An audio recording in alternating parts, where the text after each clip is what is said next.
UV Ambika బెండ ఇత్తనాలు తీసుకొచ్చిన పెడదామని వారం 10 రోజులే దున్నుతున్న వర్షం పడుతుంది. పెడదామంటే అస్సలు విటనిస్తలేదు. ఈ రైతులకు ఈ దసరాకు వ్యవసాయం సెలవులు వచ్చినాయని అనుకోవాల్సింది రైతులు.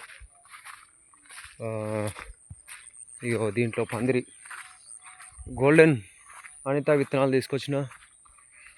మొన్న ఒక బెడ్ వేసి మల్చింగ్ వేసిన, వర్షం ఎంబడి వచ్చేసింది.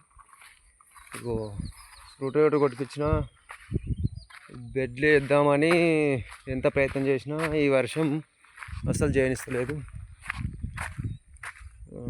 ఇవన్న టిల్లర్ కిసాన్ క్రాఫ్ట్ టిల్లర్, ఇది అంతర కృషికి నాకు ఇదే పనిచేస్తుంది. ఎడ్లు లేవు. ఇగో అరెకరం పందిరి నాది. బీర పెడదామంటే వర్షం అస్సలు పెట్టనిస్తలేదు.